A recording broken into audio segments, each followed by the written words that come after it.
$75. That was the going rate for brotherly love in the Golden Oak Estates. Actually, let me correct that. $75 was the introductory offer. The real price, once you factored in the administrative fees, the postage, and the bottle of mid-shelf bourbon I had to inhale to keep from throwing a brick through a window, was my absolute, unadulterated sanity. I stood on my front porch, the morning sun glinting off the beige vinyl siding that covered every single house in this soulless architectural purgatory, and stared at the piece of paper in my hand. It was a violation notice, heavy cardstock, cream-colored with the Golden Oak logo embossed at the top in a shimmering, aggressive gold leaf. It looked like a wedding invitation from Satan. Violation, unapproved guest parking. Section 14.3, C. Time of infractions, 7:14 p.m. to 8:02 p.m. Vehicle, 2019, Toyota Camry, silver. Penalty, $75. I looked up from the paper to my driveway. It was empty. It was a slab of pristine, pressure-washed concrete wide enough to land a small Cessna, yet apparently it wasn't wide enough to accommodate my brother Dave's Camry for 48 minutes while we ate pepperoni pizza and watched the game. Unbelievable, I muttered, the word feeling inadequate. Actual insanity. I looked across the street. The manicured lawn stretched out like green carpet, interrupted only by the occasional live, laugh, love garden flag. And there, 3 houses down, I saw it. The curtains twitching. Brenda. Brenda wasn't just the HOA president. She was the sentient embodiment of bureaucratic overreach. She was a woman who likely measured the distance between her decorative porch pumpkins with a laser level. She had a haircut that screamed, "I need to speak to your manager," and a clipboard that she wielded like a medieval broadsword. I didn't just walk to Brenda's house, I marched. I marched with the righteous indignation of a man who pays $200 a month in HOA fees just to be told he can't have visitors. My boots crunched on the sidewalk, which I reminded myself I was probably walking on too loudly according to Bylaw 9.2. I pounded on her door. Not a polite knock. A cop knock. The door swung open almost instantly, which confirmed my suspicion that she had been standing directly behind it, waiting for the fallout. Brenda stood there, a floral blouse buttoned to her chin, a tight smile plastered on her face that didn't reach her cone-dead eyes. "Good morning, Mark," she chirped. It was the voice of a kindergarten teacher addressing a child holding a pair of scissors. "Lovely day for a walk, though please mind the grass verges. The landscaper's just aerated." I held up the cream-colored citation. "Brenda, what is this?" She adjusted her glasses, leaning in to inspect the paper she had undoubtedly printed herself less than an hour ago. "Oh, yes, that. It's a citation, Mark, for the unauthorized vehicle in your driveway last night." "Unauthorized vehicle?" I laughed, a short, sharp sound that frightened a nearby squirrel. "Brenda, that was my brother, Dave. You know Dave. He helped you carry your groceries in last winter during the ice storm." "I remember Dave," she said, her voice dripping with faux sweetness. "He's a very nice young man, but the rules are the rules, Mark. Section 14.3. C clearly states that guest vehicles are not permitted to remain in driveway areas for periods exceeding 30 minutes without a pre-approved digital guest pass generated through the Golden Oak portal." 30 minutes? I felt a vein in my forehead start to throb. "It takes 30 minutes to get the portal to load, Brenda. He was here for pizza. Are you telling me I need to file paperwork so my brother can eat a slice of pepperoni in my kitchen?" Brenda sighed, a long, suffering sound that suggested I was being incredibly difficult. "It's about standards, Mark. If we let you park unapproved cars, then everyone will do it. Next thing you know, people will have work trucks or RVs. Or beaten-down clunkers sitting out in the open. It affects property values. We're trying to maintain a cohesive aesthetic."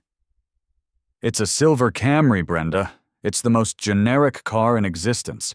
It blends into the concrete. It's invisible." "It's unapproved," she countered, her smile tightening. "The bylaws are there to protect us all. You signed them when you bought the house. Ignorance of the law is no excuse." I took a deep breath. "I'm not paying this." "Then it will double in 30 days, she said cheerily, "and then we'll place a lien on your property. Have a sparkling day, Mark." She closed the door. Gently. I stood there, vibrating with rage. I looked at her perfect flower beds. I looked at her stupid little ceramic gnomes. I wanted to punt one of them into the stratosphere. But I didn't. Because I'm a civilized man. I walked back to my house, logged onto the portal, which took 40 minutes to load, and paid the $75. I thought that was the end of it. I thought, okay, fine. Lesson learned. I live in a dictatorship. I'll play the game. I was wrong. That was just the appetizer. The main course arrived a week later. It was a Tuesday. I woke up to the sound of water dripping. Not the gentle patter of rain, but the frantic, rhythmic splashing of a pipe that had decided to commit suicide inside my kitchen wall. Panic. Chaos. I shut off the main water valve and called the first plumber on Google, who had a 5-star rating and didn't sound like he was currently in prison. The guy's name was Joe. He showed up 40 minutes later in a white van that had seen better days. It had Joe's Flow Pros painted on the side in red letters, "See you around," and a ladder strapped to the roof. Joe was great. He smelled like coffee and PVC glue. He fixed the leak in an hour, and he charged me a fair price. As he was writing up the invoice at my kitchen island, he paused and looked out the window. "Hey, buddy," Joe said, pointing his pen towards the street. "That lady out there? She with the FBI or something?" I froze. I walked to the window. There she was. Brenda. She was standing at the end of my driveway, phone in hand, taking pictures of Joe's van. "Oh no," I whispered. Joe squinted. "Is she taking a picture of my license plate?" I ran outside. "Brenda, what are you doing?" She lowered her phone, looking at me with that same maddeningly calm expression. "Documenting the infraction, Mark? Town? Commercial vehicles are strictly prohibited from driveway parking unless they are actively loading or unloading. This vehicle has been stationary for..." She checked her watch. 62 minutes. "He's fixing a leak!" I shouted, waving my arms at the house. "My kitchen was flooding. This is an emergency service." "Is the vehicle an ambulance?" she asked. "What? No." "Is it a fire truck?" "It's a plumber, Brenda. Water. Wet bad?" "Then it's a commercial contractor," she said, tapping away on her screen. "Contractors must park in the designated overflow lot at the clubhouse and shuttle their equipment to the residence. Bylaw 18.2a. "The clubhouse is half a mile away," Joe yelled from the doorway, wiping his hands on a rag. "You want me to carry a 70-pound snake machine half a mile?" Brenda turned to Joe. Her nose wrinkling slightly at his stained coveralls. "Sir, I don't make the rules. I just enforce them. This is a residential community, not a construction yard. Your vehicle is an eyesore. It disrupts the visual harmony of the street." She looked back at me. "You'll receive the fine via email. It's Tier 2 because it involves commercial signage. $150. "I'm not paying that," I snapped. "This is harassment." "It's compliance," she corrected. "Also, your grass is looking a little long. You might want to measure it. 3 inches is the maximum." She turned and walked away, her heels clicking on the pavement like a metronome of doom. Joe watched her go, then looked at me. "Buddy, you gotta move." "I can't move," I said, defeated. "I just refinanced." "Then you gotta kill her," Joe suggested helpfully. "I can't do that either. Too much paperwork." I paid Joe. I paid the fine. But something inside me had snapped. It wasn't a loud snap. It was the quiet, terrifying snap of a man who realizes that logic has left the building, and the only thing remaining is war. I decided to go to the monthly HOA meeting. I was going to appeal. I was going to use reason. I was going to stand up in front of the board and explain that penalizing residents for emergency repairs was not only unethical, but potentially illegal. The meeting was held in the community center, a room that smelled intensely of floor wax and stale cookies. There were about 20 people there, mostly retirees who had nothing better to do than argue about the shade of mulch being used in the flower beds. When it was my turn to speak, I stood up. I had prepared a speech. I had printed out photos of the leak. I was ready. "State your name and address," Brenda said from the head table, flanked by 2 other board members who looked like they had been embalmed in the late 90s. "Mark Reynolds, 1402 Oak Street. Go ahead, Mark. You have 3 minutes. I took a breath. Look, I understand the need for rules. We all want a nice neighborhood. But fining me for a plumber's van during an emergency is excessive. And the guest parking rule? It's isolating. We can't have family over? We're treating this neighborhood like a museum, not a community. I'm asking for a waiver on these fines and a review of Bylaw 14.3. I looked around the room, expecting nods of agreement. I saw blank stares. Brenda cleared her throat. Thank you for your feedback, Mark. However, you seem to be missing the fundamental point of the Golden Oak Estates. We are a premier community. We maintain property values through strict adherence to visual uniformity. If we allow plumbers to park wherever they want, it sets a precedent, a chaotic precedent. It's a van, Brenda. It's not a monster truck. It has writing on it, one of the embalmed board members croaked. Red writing. Very aggressive. The bylaws are clear, Brenda continued, picking up the thick spiral-bound book that governed our lives. We cannot have transient vehicles cluttering up the view. The driveways are for residents. They are for cars that belong here. She opened the book and began to read, her voice echoing in the silent room. Section 12.1. The driveway of a single-family residence is reserved for the private passenger vehicles of the homeowners. To utilize the driveway for permanent parking, a vehicle must be legally registered to the address of the residence. She looked up at me over her glasses. Do you see, Mark? It's about residency. If the car isn't registered to the house, it's a guest. And guests are temporary. They are an imposition. Only vehicles registered to the address are permitted permanent residence in the driveway. She smiled, that terrible smile again. Next item on the agenda, the excessive use of pink flamingos on Willow Lane. I sat down. I didn't hear the rest of the meeting. I didn't hear the debate about the flamingos. All I could hear was Brenda's voice repeating that one sentence over and over again in my head. Only vehicles registered to the address are permitted permanent residence in the driveway. If the car isn't registered to the house, it's a guest. Registered to the address. I drove home in silence. I pulled into my driveway, my empty $200 a month HOA fee driveway. I walked into my kitchen and opened the fridge.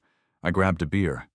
I stood in the dark, staring out the window at the streetlights illuminating the perfect, empty, lifeless road. Brenda wanted visual harmony. She wanted adherence to standards. She wanted cars that were registered to the address. A slow, dark grin spread across my face. It wasn't a happy grin. It was the grin of a man who has just found the thermal exhaust port on the Death Star. She had been so specific. She hadn't said the car had to be nice. She hadn't said it had to be new. She hadn't said it had to be clean. She had said it had to be a private passenger vehicle, and it had to be registered to the address. I pulled out my phone. I didn't open the HOA portal. I opened Craigslist. I typed in the search bar. I didn't type 2024 Lexus.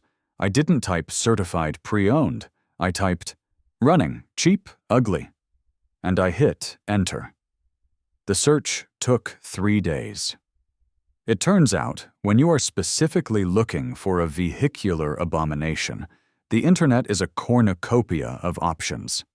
I waded through listings for Civics with missing hoods, Ford Tauruses that looked like they had been used as getaway cars in failed bank robberies, and a minivan that was described solely as smells like wet dog, runs good. But I needed something special. I needed something that didn't just look bad. I needed something that projected an aura of offensive decay. I needed a car that looked like it had tetanus. I found it on page 4 of the search results.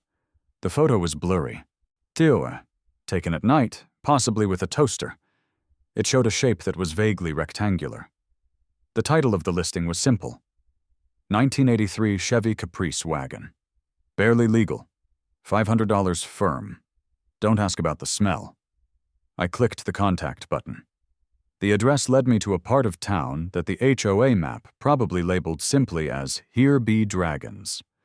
It was an industrial salvage yard sandwiched between a sewage treatment plant and a fireworks warehouse.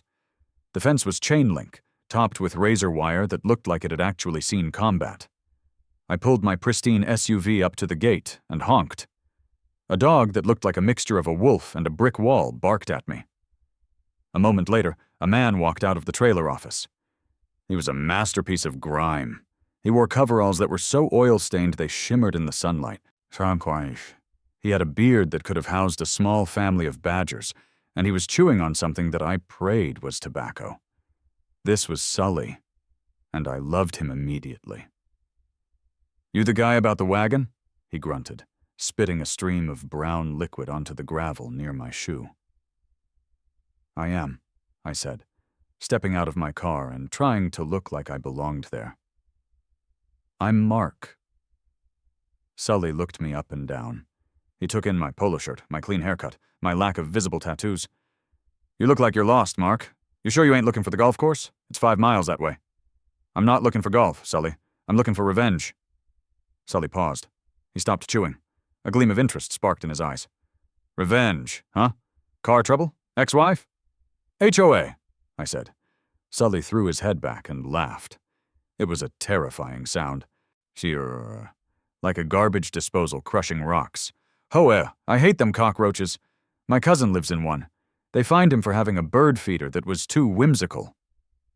Come on, let me show you the beast." He led me through a maze of crushed cars and stacks of tires until we reached a clearing. And there it was. It was magnificent. It was a 1983 Chevy Caprice Estate station wagon. At least, I think it was. It was hard to tell because the body panels were 3 different colors. The hood was a faded, chalky maroon. The driver's side door was primer gray. The rest of the car was a color I can only describe as nicotine yellow. There was wood paneling on the side, but half of it had peeled away, leaving jagged strips of adhesive that looked like claw marks. The rear bumper was held on by what appeared to be bungee cords and hope. One of the headlights was just a flashlight duct-taped into the socket. "She's a beauty, ain't she?" Sully said, patting the roof. A cloud of rust puffed into the air. "Does it run?" I asked. "Run?" "She don't run, she spites the road," Sully said. "Engine's a V8, loud as hell. Leaks oil like a sieve, but she turns over. Transmission slips in second, but if you kick the floorboard, she catches." "Is it street legal?" Sully squinted. "Technically, yeah. Lights work, blinkers, mostly work. She's got wheels. I got the title right here. Clean title, too. Well, cleanish." I walked around the car. I pictured it sitting in my driveway. I pictured it against the backdrop of the beige vinyl siding. I pictured Brenda looking at it. "It's perfect," I whispered. "What's the plan?" Sully asked, leaning against the fender. "The plan," I said, "is that my HOA says I can only park vehicles in my driveway if they are registered to my address. They think that means I'll only park my nice new SUV. They didn't bank on me buying this." Sully grinned, revealing a set of teeth that looked like a vandalized cemetery. "So you're gonna register this heap? Put plates on it? Insurance?" "Everything," I said. "I want it to be the most legally protected pile of garbage in the state of Pennsylvania." "I like your style, Mark," Sully said. "Tell you what, $500 and I'll throw in a new battery. You're gonna need it." "Deal." We shook hands. His hand was like sandpaper wrapped in grease. "There's just one thing," I said, looking at the peeling wood paneling. "It's ugly, but is it ugly enough?" Sully stroked his beard. "You want ugly? I can do ugly. You want me to leave the rust? Or should I try to patch it with something distinct? I got some Bondo back there, and I think I got a can of neon green spray paint I used to tag dumpsters in the 90s. "No neon yet," I said, thinking strategically. "Let's save the neon for the escalation. For now, let's just make sure it's safe to drive, but looks like it survived a nuclear apocalypse." "You got it. I'll weld that bumper on so it don't fall off and kill a nun. But I ain't straightening it. Crooked bumper drives people crazy." "You're an artist, Sully." "I'm a mechanic, kid. But for you, I'm Picasso." I spent the next 2 days navigating the circles of hell known as the DMV. I stood in lines, I filled out forms, I paid taxes.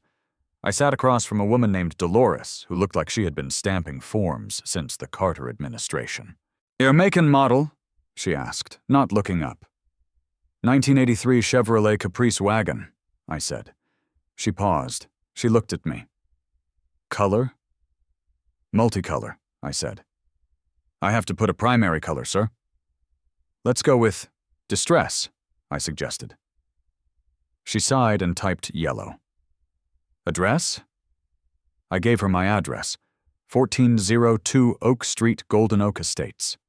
She printed the registration card. She handed me the license plate. It was shiny. It was new. It was the shield of Captain America. Here you go, she said. God help your neighbors. Thank you, Dolores, I said seriously. I think God has left the building. It's just me and the bylaws now. I drove back to Sully's yard on Friday afternoon. The wagon was ready.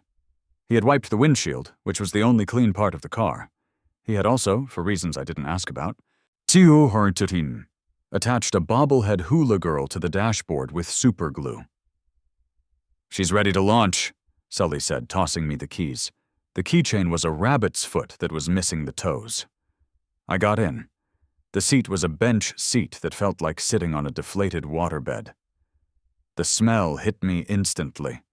A complex bouquet of old French fries, gasoline, and mildew. I put the key in the ignition. I turned it. Clunk, pow. The engine roared to life with the subtle grace of a chainsaw in a library. The entire car shook. A cloud of blue smoke erupted from the tailpipe, instantly enveloping Sully, who just gave me a thumbs up through the haze. I put it in drive. The transmission clunked. I eased out of the lot. The suspension squeaked like a choir of dying mice.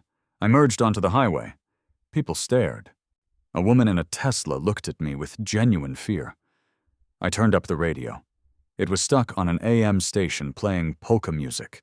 The volume knob fell off in my hand. Perfect. I arrived at Golden Oak Estates at 6:15 p.m. Prime time. Everyone was home.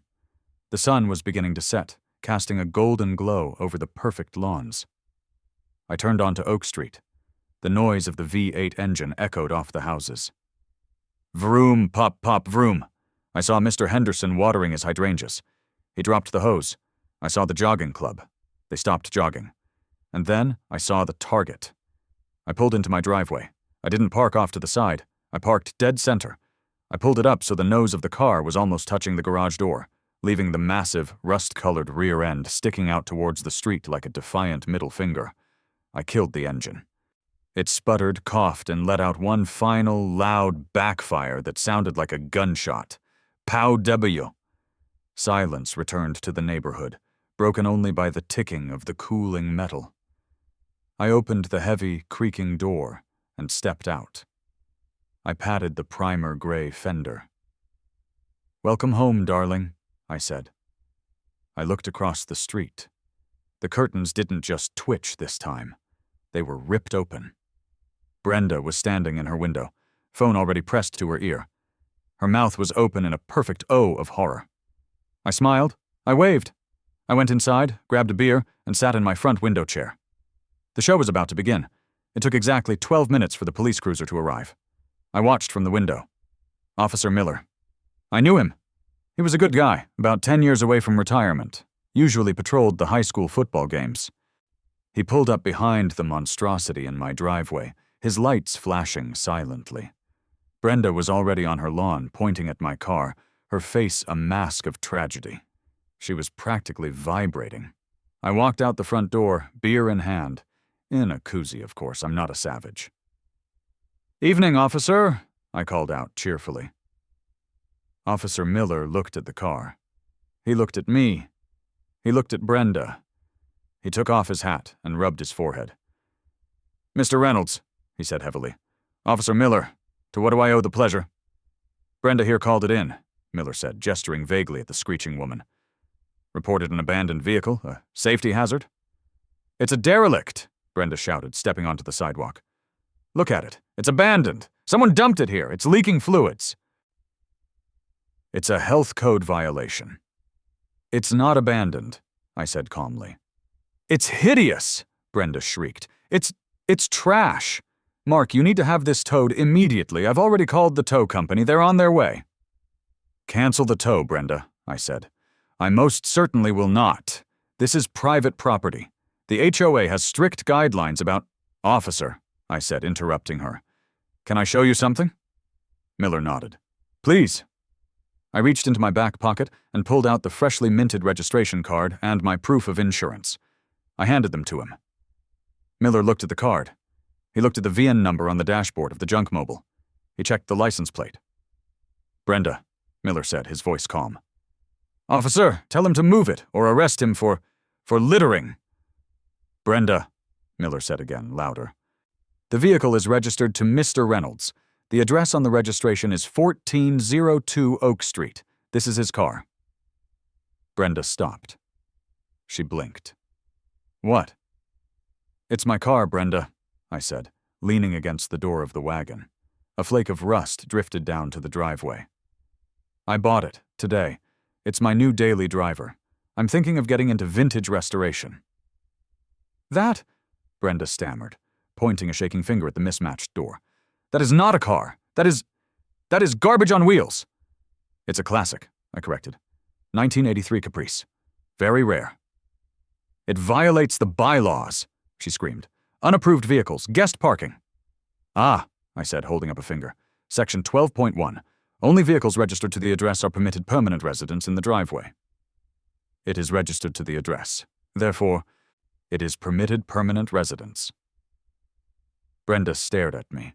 Her brain was trying to process the information, but the gears were jamming. But aesthetic standards, visual harmony, you can't just park that here.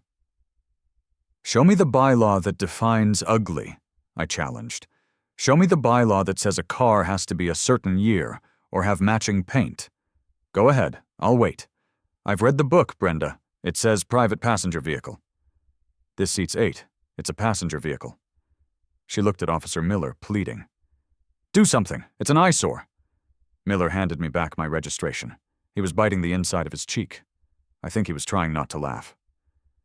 Ma'am, Miller said, it's a legally registered vehicle parked on a private driveway of the owner. There's no crime here, no parking violation. If you have an issue with the aesthetics, that's a civil matter between you and the HOA board. I am the board, Brenda roared. Then go hold a meeting, Miller said. Have a good night, Mr. Reynolds. Drive safe. You too, officer, I said. Miller got back in his cruiser and drove away. Brenda stood there on the sidewalk, staring at the car. She looked like she was about to explode. Her face had turned a shade of purple that clashed horribly with her blouse. This isn't over, Mark, she hissed. I will fine you. I will fine you for every oil drip. I will fine you for every flake of paint that hits the ground. I will bury you in paperwork. I patted the hood of the wagon again. I look forward to it, Brenda. Oh, and by the way, I'm naming her the Karen. I think it fits. Brenda turned on her heel and stormed back to her house. She slammed the door so hard I felt the vibration in my feet. I stood there in the twilight, the cooling metal of the junk car ticking beside me, the smell of old gasoline filling the air. It was the sweetest smell I had ever encountered. But I knew she was right. It wasn't over. Brenda wasn't the type to surrender after one skirmish. She was going to go nuclear, good, because I had Sully on speed dial, and we hadn't even started with the neon paint yet. The war didn't start with a bang. It started with the shweep, shweep, shweep of a highlighter. I woke up the morning after the police incident feeling like a man who had just chugged a gallon of adrenaline and chased it with a victory espresso. I walked to the window. The beast, my 1983 Chevy Caprice Estate, was still there. It looked even worse in the harsh light of day. The morning dew had settled on the primer gray fender, creating a texture that looked suspiciously like lizard skin. It was hideous. It was perfect. But when I went to check the mail, the victory high crashed. My mailbox was stuffed. It looked like a magician had tried to force a deck of cards into a toaster. I pulled out the stack. 7 envelopes. All cream-colored. All embossed with the golden oak leaf. I walked into the kitchen, brewed a pot of coffee strong enough to strip paint, and began to read. Violation 1. Vehicle in disrepair. Section 9.4. A. Visible rust is prohibited. Violation 2. Fluid leaks. Section 9.4. B. Oil stains on concrete are a hazard. Violation 3. Unsightly appearance. Section 10.1. Mismatched body panels. Violation 4, missing hubcap, rear left. Violation 5, bumper alignment, crooked. The fines totaled $900. Brenda wasn't playing checkers. She was playing 4D chess with a rule book she had memorized. She knew she couldn't get me on the parking. Officer Miller had sealed that victory. So she was going to get me on the condition of the car. I stared at the paperwork. I looked at the vehicle maintenance clause she had highlighted in neon yellow. All vehicles parked within the community must be kept in a state of good repair and operable condition. Vehicles undergoing active maintenance may be temporarily exempt for a period not exceeding 48 hours per repair instance. I read it again, active maintenance. I smiled. I picked up the phone. "Sully," I said when he answered with a grunt. "It's Mark. I need you to come back." "The engine blow up already?" Sully asked, sounding vaguely hopeful. "No, the engine is fine. I need you to come perform extensive, highly visible, and incredibly slow maintenance." "How slow?" "Sully, I need you to change a spark plug, but I need it to take 3 days." Sully chuckled. It sounded like gravel tumbling in a dryer. "I charge by the hour, Mark. I'll pay you double if you bring a lawn chair and look confused." Sully arrived at noon. He didn't bring the tow truck this time. He arrived in a pickup truck that was somehow louder than the station wagon. He backed into my driveway, blocking the sidewalk, which I knew would drive Brenda insane, and hopped out. He was wearing a tank top today. I wish he hadn't been. "All right, let's see what we got," Sully said, popping the hood of the Caprice. He leaned in, poked a hose, and then turned to me. "She's a mess." "Fix her, Sully. Take your time." Sully nodded. He went to his truck and pulled out 4 jack stands and a hydraulic lift. Within 20 minutes, the beast was up in the air. He took all 4 wheels off. He stacked them in a pyramid at the end of the driveway. Now, instead of just a junk car, I had a junk car hovering 2 feet off the ground, looking like a hover tank from a dystopian future. It was magnificent. Then, Sully did the most important part of the job. He opened a cooler, took out a ham sandwich, sat in a folding chair right next to the exposed brake rotors, and started eating. Brenda appeared precisely 4 minutes later. She didn't walk. She materialized, like a vengeful spirit summoned by the presence of trans fats. "Mark!" she shrieked from the sidewalk. "What is going on here?" I stepped out of the garage, holding a wrench I had no intention of using. "Hey, Brenda, just doing some maintenance. You sent those notices about the condition of the vehicle?" "You were right. It needs work. We're fixing the, I looked at Sully. "The caliper bushings are seized on the transverse axis," Sully shouted around a mouthful of ham. "Gonna take a while to torque 'em down." "That's not a real thing," Brenda yelled. "Are you a mechanic, Brenda?" I asked, feigning shock. "I didn't know. Sully, she says caliper bushings aren't real." Sully shook his head sadly. "Shame. People drive around with loose bushings, next thing you know. Boom, fireball. We're doing this for safety, ma'am." "You cannot leave a vehicle up on blocks." Brenda pointed a trembling finger at the jack stands. "This is a residential neighborhood, not a chop shop. Section 8.2 clearly prohibits non-emergency vehicle repairs visible from the street." "Actually," I said, pulling a folded copy of the bylaws from my pocket. "Section 9.4 says vehicles undergoing active maintenance are exempt. We are active. Sully is actively eating a sandwich to fuel his mechanical genius." "This is absurd. I'm calling the fines in right now. Daily fines, $500 a day." "Go ahead," I said. "I'll appeal every single one with the receipts for the parts. We're fixing the rust, the leaks, the mismatched panels. It's a restoration project now, Brenda. You should be happy. I'm increasing property values by preserving automotive history." Brenda turned purple. She looked at the car, then at Sully, then at me. "I am going to tow it," she said. Her voice was deadly quiet. "I don't care what the police said. It's a hazard. It's on blocks. It's unstable. I have the authority to remove immediate safety hazards." She pulled out her phone and dialed.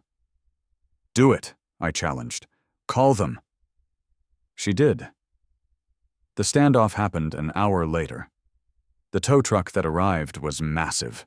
It was a flatbed from Predator Towing, a company known for aggressive repossession and drivers who looked like they moonlighted as bouncers for underground fight clubs. The driver, a man named Tony whose neck was wider than my head, hopped out. He looked at the Caprice up on blocks. He looked at my nice SUV blocking it in. He looked at Sully, who was now napping in the lawn chair. "Who called?" Tony rumbled. "I did." Brenda stepped forward, waving her clipboard. "I am the HOA president. This vehicle is a safety hazard and needs to be removed immediately." Tony looked at the car. "It's on jacks, lady. I can't drag it off jacks without wrecking the driveway. And it's boxed in." "Drag it!" Brenda screamed. "I don't care. Drag it over the other car if you have to." Whoa. I stepped in. "Hi, Tony. I'm the owner. That's my car. That's my driveway. If you touch that car, I will sue you, your company, and your mother for theft and property damage. I am standing right here telling you that you do not have permission to touch my vehicle." Tony looked at me. He looked at Brenda. "He's lying!" Brenda yelled. "I have authority. The bylaws—" "Lady," Tony cut her off. "I don't care about your bylaws. I care about the law. Is there a police order?" "No, but is the car repossessed by the bank?" "No." "It's a violation of—" "Then I ain't touching it." Tony spit on the ground. "I ain't getting sued because you don't like his hoopty. This is a civil dispute. Call me when you have a court order." He turned around and started walking back to his truck. "You coward!" Brenda shrieked. "Do your job!" Tony stopped. He turned around slowly. He walked up to Brenda until he was looming over her. The sun was blocked out. Brenda actually took a step back. "My job," Tony said, his voice like grinding tectonic plates, "is moving cars, not settling arguments between neighbors who have too much time on their hands. Don't call me again unless something is on fire." He got in his truck and drove away. I looked at Brenda. She was vibrating. I mean literally vibrating. She looked like a tuning fork of pure rage. You think you've won?" she whispered. "I think I'm fixing my car, Brenda." "I'm calling an emergency meeting," she hissed. "Tonight, the board. We are rewriting Section 9.4. We are banning restoration projects. We are banning non-factory paint. We are banning you." "Can I come?" I asked. "It's a closed session," she yelled. And then she turned and ran. Actually ran back to her house. Sully woke up. "Did I miss anything?" "Just the declaration of war," I said. "Put the wheels back on, Sully. We have work to do. She mentioned paint." "Paint?" Sully sat up. "I got paint." "She said she's going to ban non-factory paint," I mused. "Which means, right now, there is no ban on paint. And if we paint it before the rule passes, it's grandfathered in." "What color you thinking?" Sully asked. "I got that neon green still. I also got a bucket of safety orange I stole from a highway crew." I looked at the car. The patchwork quilt of rust and primer. It needed to be cohesive. It needed to be a statement. "Sully," I said, "do you know anyone who can draw?" "My nephew," Sully said. "He's in art school. Well, he's in the parking lot of the art school selling sketches, but he's good. He specializes in aggressive realism." "Get him," I said. "I want a mural." "A mural?" "I want this car to be a tribute," I said, the idea forming in my head like a beautiful, terrible diamond. "Brenda claims she's a patriot. She has that flagpole in her yard. She talks about American values. So let's give her the most American car in existence. By 8 p.m., under the cover of floodlights I had set up in the driveway, which Brenda couldn't complain about because they were security lights, Sully's nephew, a kid named Roach, was at work. Roach was a genius, a terrifying genius. "So, you want an eagle?" Roach asked, shaking a can of spray paint. "I want an eagle," I confirmed. "But I want it to look intense. I want an eagle that looks like it's going through a divorce and just lost custody of the eaglets." "Say no more, fam." We worked through the night. Sully fixed the exhaust so it was technically quieter, no more backfires, but had a deep, rumbling idle that vibrated the fillings of anyone within a 2-block radius. Roach painted. By dawn, it was finished. The car was no longer a patchwork of misery. It was now a rolling mural of chaotic patriotism. The hood was dominated by the eagle. It was screaming. Its eyes were bloodshot. Its talons were ripping through what looked like the metal of the car itself. On the side doors, Roach had painted flames, but not cool, hot rod flames. These were realistic, terrifying flames that made the car look like it was actively burning down. And on the back? On the tailgate? In giant Gothic script, Roach had painted, "Freedom Chariot."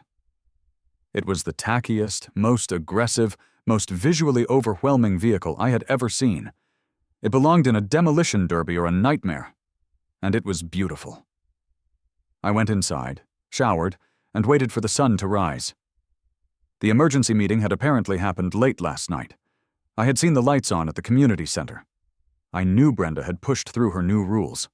She was probably walking over right now to slap a non-compliant paint violation on my windshield. I walked out at 7 a.m. with my coffee. Brenda was there. Of course she was. She was staring at the eagle. The eagle seemed to be staring back at her, judging her soul. "Good morning, Brenda," I shouted. She turned to me. She looked tired. Her hair wasn't quite as perfect as usual. "You painted it," she said flatly. "I did. Do you like it? It's a tribute to our great nation. I call it the Liberty Wagon." "It's horrific," she whispered. "It's violent." "It's art," I corrected.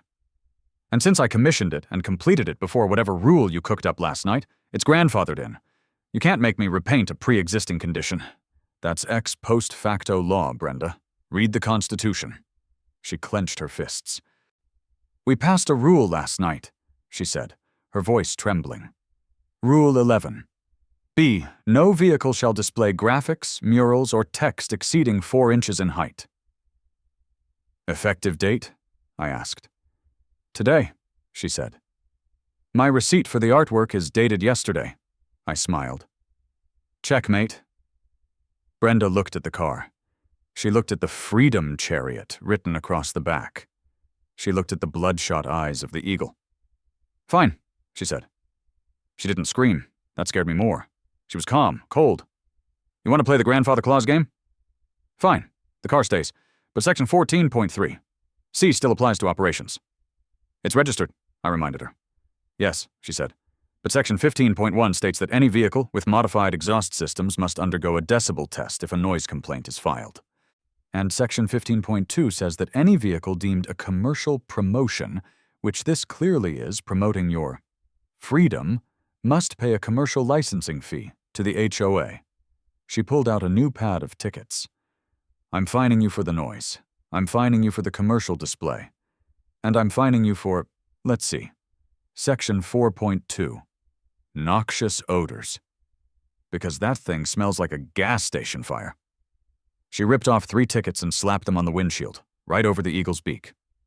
$300, she said. "Daily. See you tomorrow, Mark." She walked away.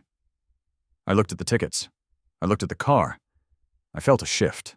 This wasn't funny anymore. She was going to bleed me dry. She was going to use every vague, subjective rule in the book to bankrupt me.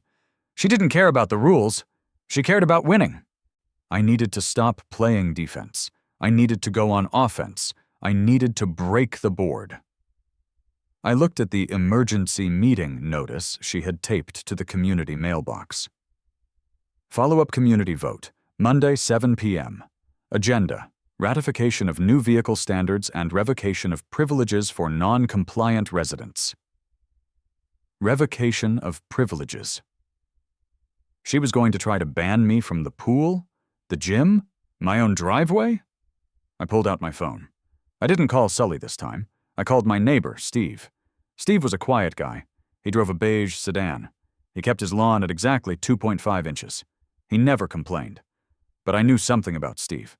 I knew that last month, Brenda had fined him $50 because his trash can was visible from the street for 10 minutes after the truck left. "Hey, Steve," I said. "It's Mark. Yeah." "The guy with the Eagle car. Listen, are you tired of her?"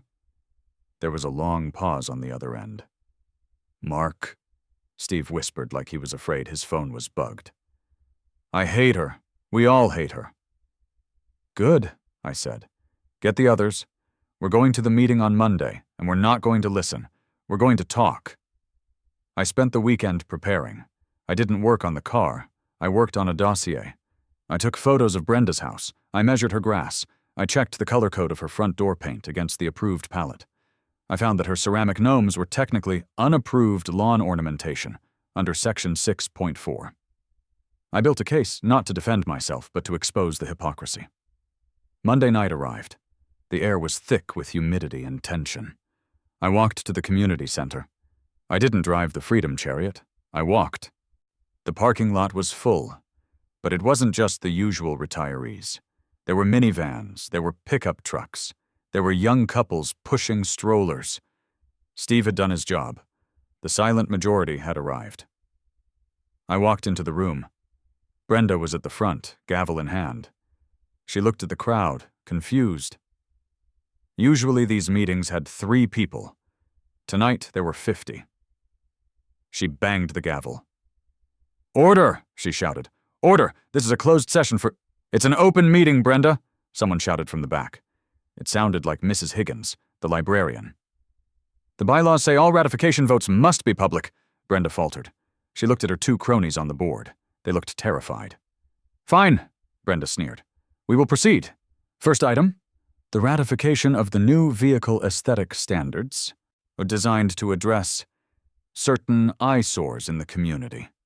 She glared at me. "All in favor of banning non-factory paint and requiring vehicle age limits of 10 years or less?" "Point of order," I shouted, standing up. "Sit down, Mark," Brenda yelled. "You are out of order." "I have a motion." I walked to the front of the room. I slapped my dossier on the table. "I move that before we vote on new rules, we enforce the existing ones strictly and impartially, against everyone." The room went silent. "What are you talking about?" Brenda hissed. I opened my folder. I pulled out a photo. I held it up for the room to see. "This is a photo of the HOA president's front yard," I announced. "Taken yesterday. Note the garden gnomes. Section 6.4 prohibits anthropomorphic lawn ornaments." "That's a $50 fine." "Brenda?" A murmur went through the crowd. I pulled out another photo. "This is Brenda's hedge. It is 4 feet, 2 inches tall. Section 8.1 limits hedges to 4 feet. That's a safety violation. Visibility hazard, $75. Brenda's mouth opened and closed like a fish. "This is petty. It's compliance," I shouted, throwing her own words back at her. "It's about standards, Brenda. If I can't park a registered vehicle in my driveway because it's ugly, why can you have illegal gnomes? Why is Bob from the board allowed to park his boat in his side yard? I have photos of that too." I pointed at Bob. Bob shrank into his chair. "And you?" I pointed at the 3rd board member, Susan. "Your Christmas lights were up until February. That's a Tier 3 violation." The crowd started to rumble. It was the sound of people realizing the emperor had no clothes, and also had illegal lawn ornaments. "This board," I said, turning to the audience, "has weaponized the rules to target people they don't like, while ignoring their own violations. They want to ban my car? Fine. But are we going to let them ban your work trucks? Are we going to let them fine you for your kids' chalk drawings?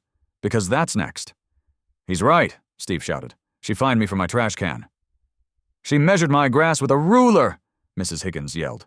"She told me my dog was too ugly," someone else screamed, which seemed unlikely, but the mob was rolling now. Brenda banged the gavel so hard the head flew off and hit a pitcher of water. "Silence!" she screeched. "I am the president. I make the rules. You are unruly. I will fine every single one of you." The room went deadly quiet. Brenda stood there, chest heaving, realizing she had just said the quiet part out loud. I smiled. It was the smile of a man who just watched the enemy walk onto a landmine. "I move for a vote of no confidence," I said quietly. "Seconded," Steve yelled. "Thirded," Mrs. Higgins shouted. "You can't do that," Brenda stammered. You need a quorum. We have the numbers, Brenda," I said. "Look around. The neighborhood is here." I looked at the crowd. All in favor of removing the current board and electing a new temporary council to review the bylaws? Every hand went up. Even Bob's hand went up. Bob clearly sensed which way the wind was blowing. Brenda looked at the sea of hands. She looked at me. She looked at the dossier on the table. She didn't explode. Toa. She didn't scream. She just deflated. She slumped into her chair, a small, defeated woman in a floral blouse. "Fine," she whispered. "Take it. Take the damn job. See how you like the complaints. See how you like the garbage cans." She stood up, grabbed her purse, and walked out the side door. The room erupted. People were cheering. Steve was shaking my hand. Mrs. Higgins hugged me. I had won. The tyrant was toppled. The freedom chariot had brought freedom. The aftermath was surprisingly peaceful. We elected a new board that night. Steve became president because he was the only one who actually wanted to read the budget. I was nominated, but I declined. I told them my work was done. We struck the maintenance clause from the bylaws. We loosened the guest parking rules. As for the car, I kept it for a month. I parked it in the driveway every day. I drove it to the grocery store. I let the neighborhood kids take pictures with the eagle. But one Saturday I saw a kid eyeing it. He was 16, lanky, wearing a heavy metal t-shirt. He lived 3 streets over. "Cool car," he said. "You think?" I asked. "Yeah, it's punk rock." "You want to buy it?" I asked. His eyes went wide. "I only have $400. "Sold," I said. "On one condition." "What?" "You keep the paint, and you park it in the driveway, never in the garage." He grinned. "Deal." I watched him drive away, the freedom chariot rumbling down the street, a cloud of blue smoke trailing behind it like a glorious cape. I walked back up my driveway. It was empty. It was clean.